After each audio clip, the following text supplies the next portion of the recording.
Nakusalimu mtazamaji wa Coco TV kutoka sehemu ambayo umechagua kuishi. Kukaribisha sana kwa ajili ya kwenda kufahamishana tena yale ambayo yanaendelea kujiri kwenye upande wa taarifa za kimichezo. Mambo mengi yanaendelea kujiri hapa nchini Tanzania bila kusahau kunako nje mpaka ya Tanzania. Lakini kwa ukubwa tutaangazia kwa siku ya leo, tutaangazia hapa nchini Tanzania kuna taarifa nyingi ambazo zimetoka. Tutakwenda kuangazia kuhusiana na kikosi cha timu ya taifa ya Tanzania kimetajwa ambacho kitakwenda kucheza michezo miwili ya kufuzu kombe la dunia. Mmoja wapo atacheza dhidi ya timu ya taifa ya Zambia, lakini pia tutakwenda kuangazia kuna michuano ya ligi kuu NBC Tanzania bara. Michezo miwili leo ikitarajia kupigwa. Ninakukaribisha, jina langu naitwa Filimon Mawazo. Nyuma kamera ni Deus Moya ambaye tuko naye kuhakikisha kwamba unapata kile ambacho tumekiandaa kwa siku ya leo. Na moja kwa moja tuanze na taarifa yetu ya kwanza. Na kocha wa timu ya taifa ya Tanzania Hemed Suleiman Morocco leo hii ametaja kikosi cha jumla ya wachezaji 26 kitakachoingia kambini kucheza mchezo wa kufuzu kombe la dunia dhidi ya timu ya taifa ya Zambia.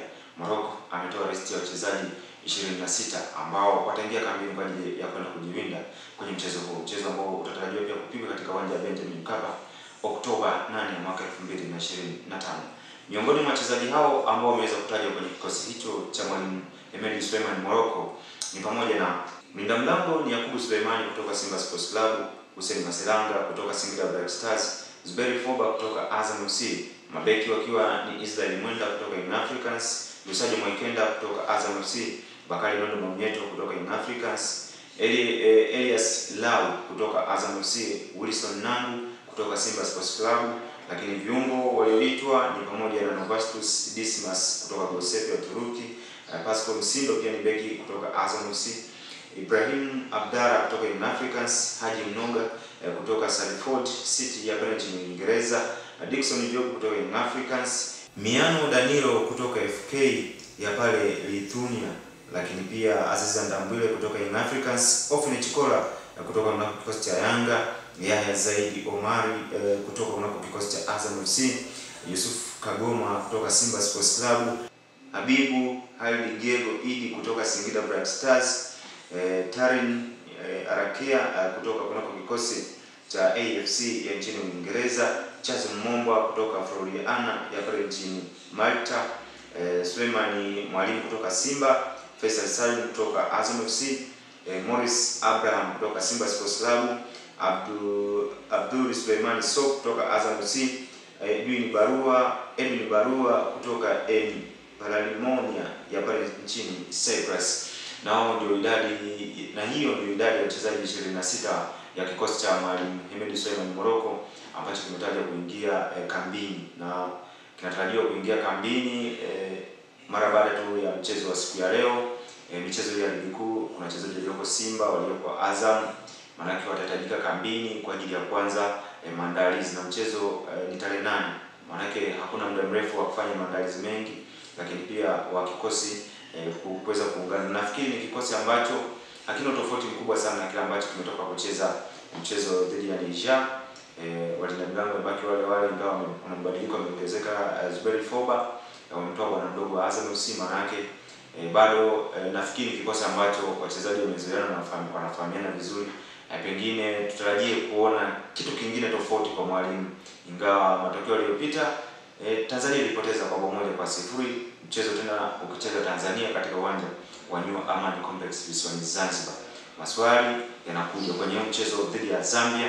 Zambia yenyewe ambayo tunakwenda kukutana nayo, kuna wachezaji ambao wamerejeshwa kwenye kikosi ambao wanaifahamu vizuri Tanzania, akiwemo mchezaji wa Singida Black Stars kwa sasa Clatous Chota Chama karejeshwa kikosini, pamoja na Kennedy Msonda ambaye alikuwa kikosi cha Yanga na yeye tayari karejeshwa kwa sasa hivi yuko Israeli. So unakwenda kuwa ni mchezo mwingine ambao ni mgumu. Vijana wa Abraham Grant raia wa Israeli na kocha wa zamani wa Chelsea. Kwa naamini ni kitu kingine tofauti ambacho kinakwenda kutokea, lakini nikupitisha pia kuhusiana na taarifa nyingine ambayo inatoka kunako shirikisho la mpira wa miguu barani Afrika. Hapo jana limetoa listi ya waamuzi wanne watakao kwenda kuchezesha mchezo wa kufuzu kombe la dunia kwa upande wa wanawake, mchezo kati ya Namibia dhidi ya Zambia, mchezo ambao unatarajiwa kupigwa Johannesburg pale nchini Afrika Kusini.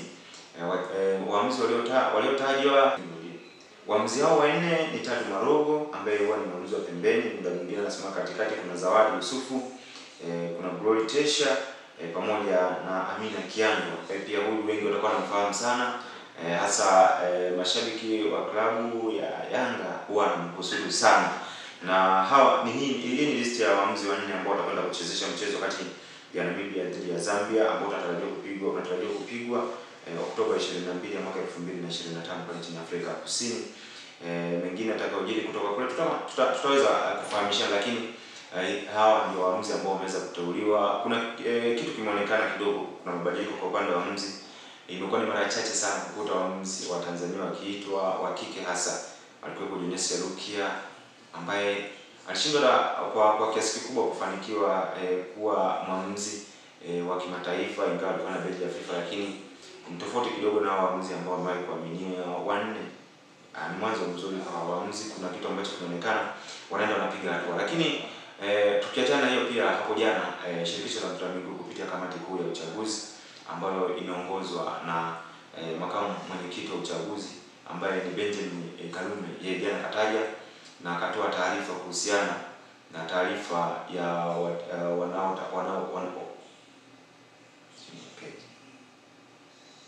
ametoa taarifa pamoja na ratiba ya viongozi wa vilabu wakilishi kutoka ligi kuu ya NBC Tanzania bara pamoja na NBC Championship kujitokeza kwenda kugombea kwenye upande wa bodi ya ligi kuu. Bodi ya ligi mpaka sasa hivi na viongozi wa mpito.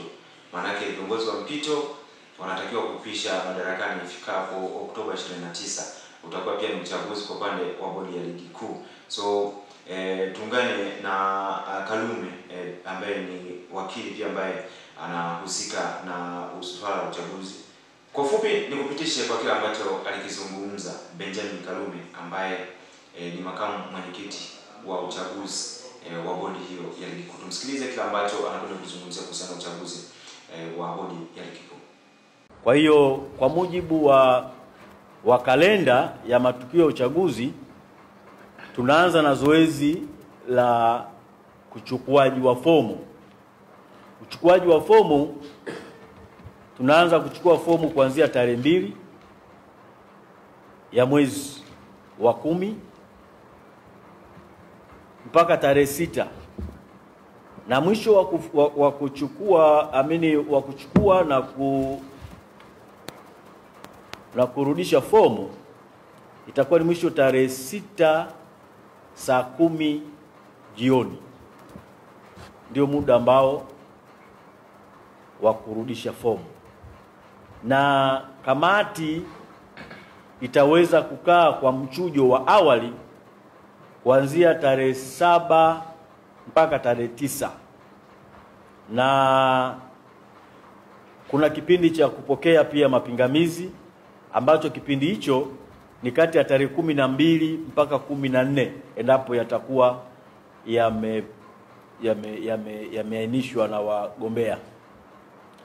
Na pia tarehe 18 mpaka 19 ni kipindi ambacho cha usaili kwa wale ambao kama kulikuwa kuna pingamizi yalishakuwa yamejadiliwa, na basi wataalikwa kwa ajili ya usaili kati ya tarehe 18 na tarehe 19. Kwa hiyo mlolongo unakwenda mpaka inafika tarehe 23 mwezi wa mpaka 28, kipindi ambacho huwa wanafanya kampeni, ikiwa tayari kama kuna issue za kimaadili, kuna rufani, kuna mengi tu ambao matukio tumeainisha.